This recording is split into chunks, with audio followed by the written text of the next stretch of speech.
Hey class, it's Mr. Dow. I'm your instructor for this English 101 online class, and I wanted to do a little introduction video with you today, basically to show you a little bit about how the course is laid out, and then to talk about what's going to be due in this first half week of class. So let's do this. I'm going to get small, and let's start. Let's actually start by looking at the course. So right now I'm on the course itself. This is for any. I'm in CRN's 31949, but I'm teaching three of these one-on-one classes. They will all be laid out the same way. So if you have a different CRN, this is still valid and relevant to your class as well. So let's do this. This is the way the course is set up. Straight off once you click on it from the dashboard, I'm going to take a look at it the way a student would. Let's do that. And here's what you're going to see as a student on this class. Now, first thing I'll point out on the left-hand side, the student menu there. I've eliminated most of the stuff there. I just try to keep it as simple as I possibly can, because a big part of this class is doing things in order and in the way that they're set up to be done. And so what I find is that when students are given too many options to cut to different areas of the course rather than just follow it step by step, it can lead to some problems. So what I've done is I've laid out the course on a week-to-week basis. See, here's week 2, here's week 3. Each one of these weeks and the material that goes with the week is called a module. So there's a week 1 module, a week 2 module, a week 3, and they're all coordinated by dates. That's the way the whole semester be laid out. You can see right now I've got 4 weeks set up. That's typical. I'll start adding the other weeks as we get moving along a little bit. This class is definitely a week by week class where assignments start on assignments start over on Sunday, and they're due on the following Saturday at 9 a.m. Now you can have late assignments and things like that, but that's generally every week is set up basically the same way. So then you can see here we're set up this way as well. Now on the I took the syllabus and I put it here, so it's the first thing you have to do in this class is to check out the syllabus. And then you really would go through each of these in order. You'll see in the first page of every one of these modules, I have I should have a week called "What to Think About This Week" or "What to Do This Week." That's always the first page. What's going to be on that first page is this. It's going to be a video, and the video will usually have a PowerPoint that quickly tells you, here's what's due this week. I do recommend that you do not skip those videos. First, I almost always have my dog with me, so usually he's in the videos, not today though. But then second, I go into the assignments, kind of the rationale behind them. And as the weeks go on, I go into, well, you should have learned these things before we get to these things. So sometimes that can be helpful to sort of set up and see how the course integrates from assignment to assignment.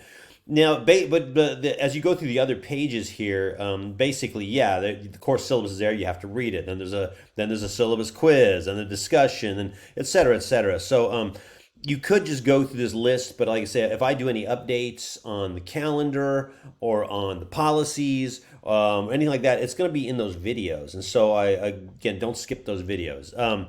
Week 2 doesn't have a what to do this week, but I will put one in there before you actually get to week 2. So, what else can I talk to you about? I think the only thing I'll mention right here, and then I'll go into this PowerPoint. If you look on the right-hand side of the page from the student view, you see a whole list of assignments that have popped up. These are taken straight off the gradebook columns. My advice to you, and this is very strong advice, is to ignore this completely. Never look at this list on the right. I don't put that list there. Canvas puts it up there automatically. The problem with the list is that in building this class, I've imported 2 other courses, so there's all sorts of assignments and discussion assignments floating around on the gradebook. I will clean it up eventually, but not for a few weeks. And so a lot of the stuff here, irrelevant, won't count. You might do it, doesn't matter to me. It's not going to end up on the gradebook. If you want to do what's on the class that actually does count, you stay on the modules and you only do the modules. Don't do anything else. Don't go to the gradebook and click on the columns. Don't go here. Don't go to just stay on the modules and do everything here in order, et cetera, et cetera. All right, let's take a look at the PowerPoint I wanted to talk to you about briefly. So here on this PowerPoint, let me actually play it from the start. Okay, this is English week 1. Let's talk about it. So here are the things that are going to be due this week. And you've seen the list. Let me just talk about the list briefly here. First, you have to read the syllabus of the course. And you do have to read it because I give you a little quiz on it. Quiz is simple if you've read the syllabus, but It does tell you how the class is set up. I don't think the class is set up quite like every other class, and so it'll help you if you kind of understand, oh, this is a week-to-week class. Assignment one has to be done right before you get to assignment two. If it's not done right, you got to redo it. Then you can move on to assignment two. The result of that is if you are only getting to the assignments like on Friday and everything's due on Saturday, you're going to quickly fall behind. If you fall behind, it becomes very tough, very quickly it becomes tough to catch up in this class, because as we get closer to writing the papers, there are more and more of the assignments that are about, they have to be approved before you can move on. In this class, the purpose of the class is to write these papers and to ultimately write a research paper. And what I found the best technique for doing that is to break into steps, and each week has got a new step, and you can't go to the step three till you finish step two.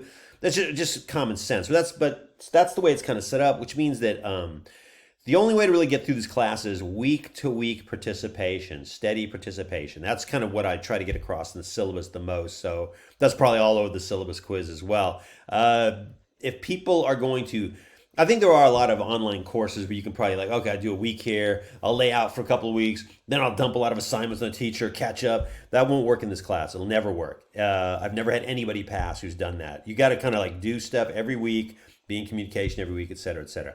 So you read the syllabus, you take the quiz to show me, hey, I read the syllabus, Mr. Dow, and you got multiple options, multiple times you can take that quiz. So it's not necessarily difficult.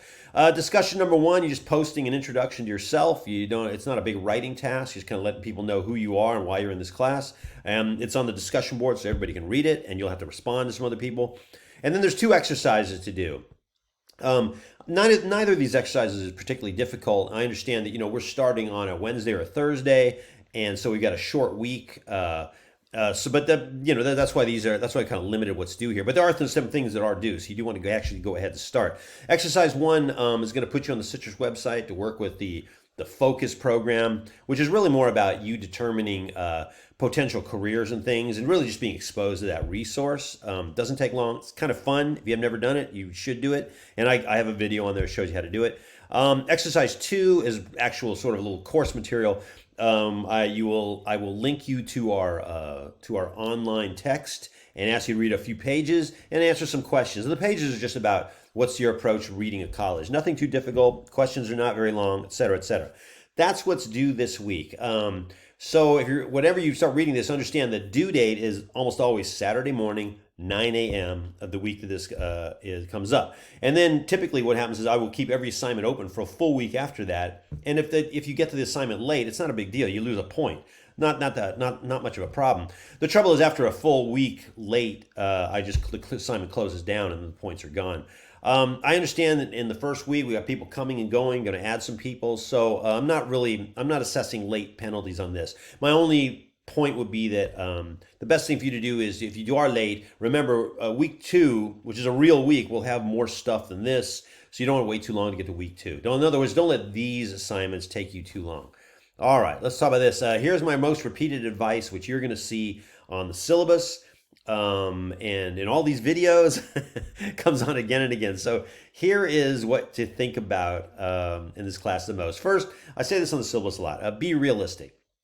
That means that in this class, I think there are classes in college and online that are not very difficult for whatever reason, just because they're more that's just the way it is. Some classes in college are not difficult at all. Some are moderately difficult. Some are incredibly hard. This class is not incredibly hard, but it is a real class. It's a 4-unit class, and it's 4 transferable units that you have to have done. So there are things that have to be in this course that are required if it's going to transfer to a UC or a Cal State. In other words, so this is a real course. It's not a multiple choice, do it at the end class. It's going to require time. Some weeks will be easier than others, but once we get into writing the papers, you're going to have to devote a certain amount of time to this. My best advice on how to be realistic, meaning don't think you can get around this by, I'll skip that week and get to it next week. You won't. I've taught this class for 15 years. I know exactly how it runs and how I know what student behaviors work and what student behaviors don't. So set up a schedule and stick to it. That's my best advice as far as what you can practically do for this class. I think if you know that stuff is due that week on Saturday, and that if you fall behind, you're really jeopardizing your grade. My advice is to always set up a time early in the week when you say, this is my English 101 time. Now, for this hour or 2 hours, whatever, I'm going to go through and read through the stuff and see what's required and send questions, Mr. Down, find out what I make sure I've got everything clear. I would set up a schedule. I would stick to it.